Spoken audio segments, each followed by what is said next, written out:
Good morning to one and all. So I'll be introducing the speaker today again um, because it wasn't recorded. So and yeah, so once again, good morning everyone, and thank you for joining us today. So today's speaker is Kahnu Charan. He is an fine arts student, and he studies art history and also practices the visual art, and he's quite proficient in it. And we have lot of he has done many works for Dakshin Chitra also in our exhibition and even other events as well. And so today he has a very interesting topic today to talk about. So hope you all enjoy his talk. So moving on to Kanu. Yes, thank you, Nivasani. So, hi, good morning to all.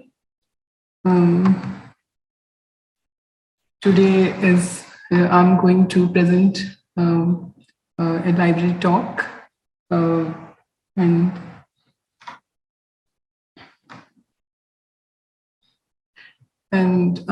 you already know the topic of today's presentation.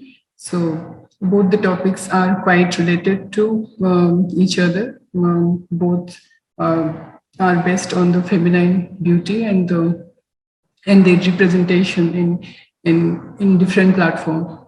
So my topic is based on arts, the representation of feminine beauty in art, especially in the ancient and medieval Indian art. Feminine beauty and Indian art and literature is a vast area to be discussed. We cannot compare the representation of feminine beauty in contemporary art with the ancient and medieval art because the meaning of art practice has been changed. The purpose has been changed, and the understanding of the idea of a woman, um, uh, that is also has been changed. So it is a little interesting to think about what the ancient art talks about, why those figures are standing in the temple premises. So that's why I chose this topic, ancient Indian art. It's such a art form where the fusion of metaphysical, spiritual, religious, and cultural perception is found. The representation of feminine beauty in ancient Indian art is dynamic. Sometimes it was represented as a form of spiritual entity, and other sometimes as a symbol of sensuousness. But but in both cases, the main purpose of their representation is the religious function. The religions are mainly the two of the most important religion of Indian subcontinent. Those are the Buddhism and Hinduism. So for this talk, I have referred one book from our library. That is Feminine Beauty in Indian Art and Literature, written by T.N. Mishra. Those are my key points. Indian art is intimately associated with Indian religion and philosophy. Here we look into the two major religions, those are Buddhism and Hinduism, and their philosophy, and how these two religions supports the depiction of women figures in their monumental architectures. The main goal of Indian art was the aesthetic enjoyment in the sense of the experience of bliss, the sublime, which is divine and beyond oneself. We experience the bliss from that. Then we decide that is beautiful. So the bliss that we experience from a of thing of a beauty eventually that remains with us forever. An icon or an image or pratima did not only represent the form of a divine being, but it also represented the human moods and sentiments, especially the moods and sentiments of the artist or the sculptor who usually make those artworks, or even the writer, the poet who write those poetry. The artist as well as the poet had glorified every expression of love and they looked into the bliss over the beauties of human body. From the ancient time, nature plays a significant role in ancient India. Certain images of nature were personified and were incorporated in human forms to represent them in a more symbolic way. Flowers and petals are served as the symbols of grace and beauty. In Buddhist art, tree with young beauty, Salavanjika, became a favorite subject matter. In Barut and Sanchi, the intimate relation with woman and tree motif was glorified. People were celebrating the fertility cult and masculinity cult by worshipping nature, such as tree and also the animals. But it is interesting to note that in all such activities, artists glorified only the young women. Yakshi, Brikshaka, Devata, Salabhanjika are all conceived as young women, sensuous and seductive. These are the two Yakshi figures, uh, the figure number 1 and 2, uh, named Chandra Yakshi and Chula Koka Devata or Yakshi from Bharut Stupa. Now those are displayed in Indian Museum, Kolkata. There are several kind of yakshis and yakshas. Naga yakshas are existed in those the reading parts of the Torana of that stupa, Bharut Stupa. Each yaksha and yakshini have their different names and works. Basically, they were the local deities and they are oftenly called protective deities. The yakshis are mainly spirits of water and trees. From these images of sculptures, it can be understood that though their main purpose was spiritual, visibly those sculptures were more engaged in the celebration of sensuous pleasures. In these pictures, the two medallions contain two women formed in its center with fully blossomed flower. In ancient time, flowers and petals were served as the symbols of grace and beauty. So, more probably, these two medallions with women talks about the grace and beauty of the women.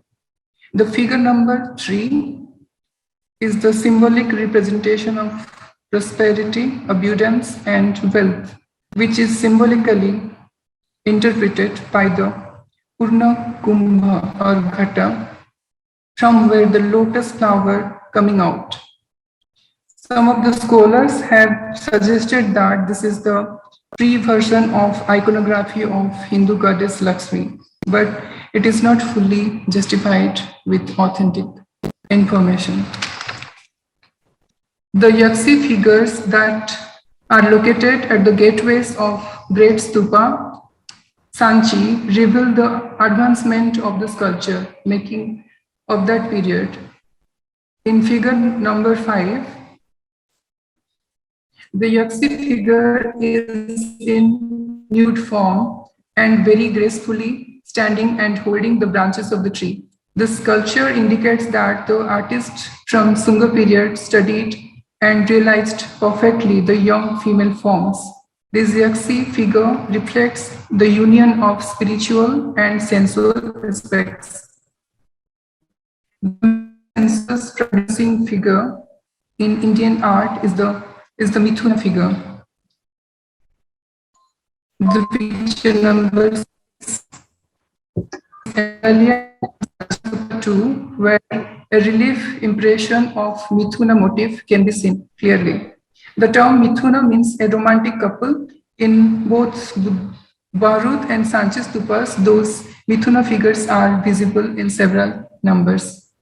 The depiction of erotic sculptures, for example, the Mithuna motif, and more sensualized sculptures, example, Yaxis, was due to the socio-cultural atmosphere of that period, but it never reduced the auspiciousness of Buddhist art.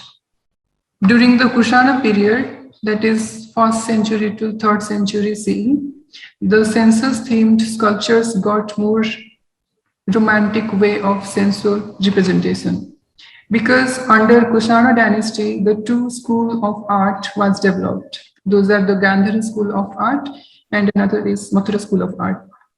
Both schools were developed in two different regions, and it was the time when various Silpa Shastras started to be evolved by various ancient sages and scholars.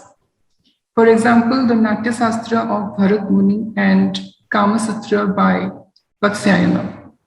So probably those ancient texts also influenced those artists as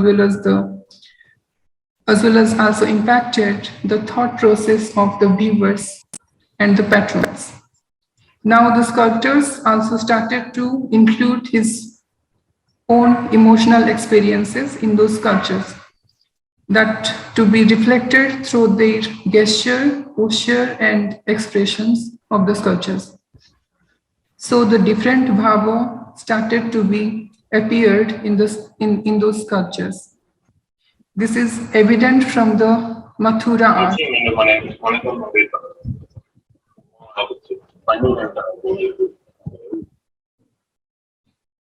In figure number 7, different facial expressions and posture of the bodies of the Bhuteswara Yaksis are the evidences of it. Here, figure 8 and figure 9 are the miracle of the sensualization of a religious figure. The Yaksis are not the direct related to the Buddhism, though they are placed on the toranas of stupas, but they are not a part of Buddhism. That's why the Yaksa or Yaksis were not counted as a form of God. Here, this figure, T.N. Mishra is suggesting that it is a form of goddess, most probably the Hindu goddess. This image is suggested by some scholars as the name of Sri, that made of ivory in second century CE. She is a goddess of abundance, fertility, and luck and beauty. Some also believe that probably it is the icon of goddess Lakshmi. The same kind of this kind of figure is also discovered from Rome, from the Pompeii, where the excavated was happened. So similar like this figure was discovered from Rome. So the scholars are suggesting that perhaps those two figures were built in a same place, and maybe there was some cultural exchange, cultural system between the two geographical location, and that's why the figures are similar. The sensuousness and excitement, as we see in the figures of Yaksi, they are also found in the young female forms in the murals of Ajanta and Bak cave walls. The paintings in the later caves of the Gupta Vakataka phase gives the sense of religious romanticism. The female figures are depicted in very lyrical way, like the body posture, the facial expression, color, and proportion. Chitra Sutra has been applied here. Chitra Sutra is a chapter of Vishnu Dharmatara Purana that is probably written by 6th century CE and during the dynasty of Gupta ruler. So Gupta ruler were basically the supporter of Hinduism, but they were also secular. They were supporting to all religions. So this murals is from Ajanta, the later caves of Ajanta, and those murals are patronized by the Gupta ruler. So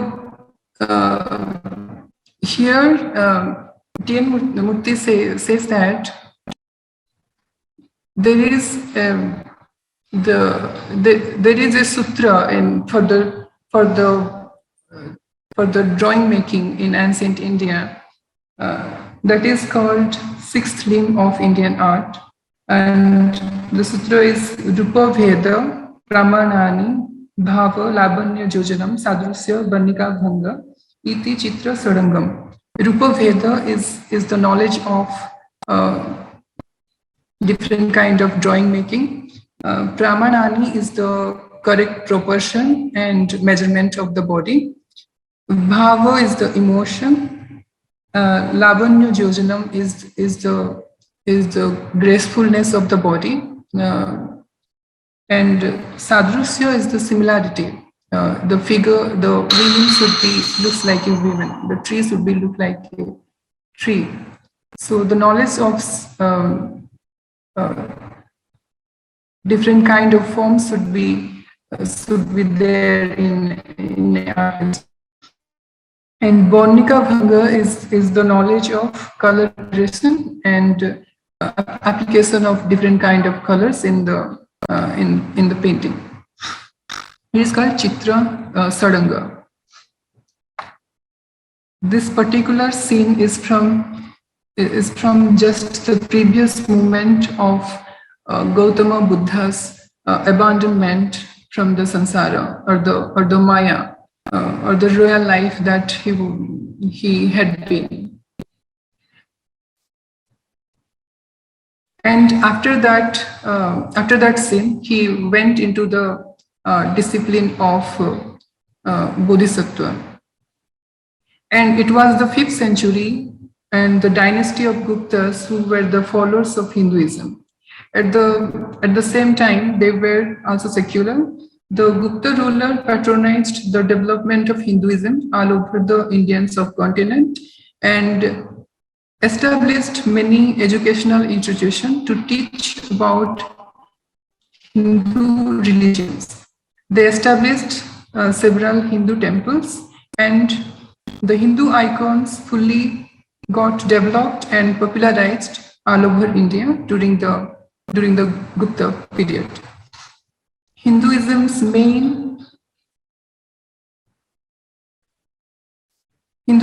main statement about life is to acquire the 4 burgas. It is called the Chatur Burga, to fulfill the 4 goals of life. Those are the dharma, artha, kama, and moksha. They are the 4 main goals of a human life: to live a happy life and to get salvation at the end. Where Buddhism gives a complete contrast statement. In Buddhism, Buddhism says that to live a happy life and to get the final salvation, one should practice the spiritual detachment. And that spiritual detachment will uplift the person from all the earthly sentimental attachment, because those sentimental attachment brings suffering for the people. That's why Buddha abandoned his real life and entered into the life of Bodhisattva. Karma is one of the main goals of a human life, to fulfill the desires of love, pleasures, wish. So here the love is not the parental love of the father towards children, rather it is the love of a lover for his beloved one, which is intimate, blissful and exciting and breathtaking. It was the time different Silpa Shastras were written. The Hinduism and most of the Indian art was started to develop gradually from the Gupta era, and that's why the dynasty of Gupta was called the golden age for Indian art.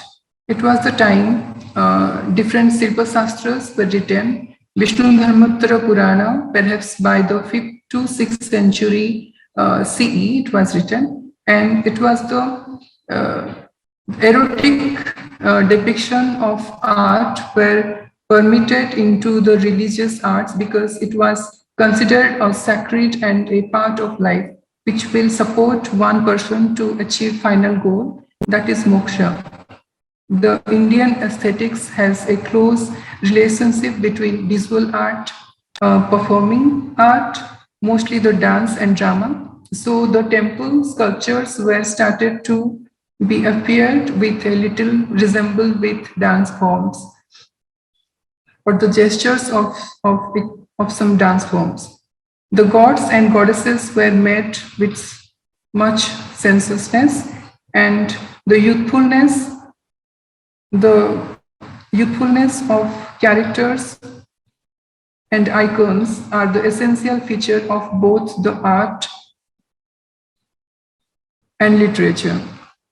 And it was more prevalent in Indian gods and goddesses. The temple architecture from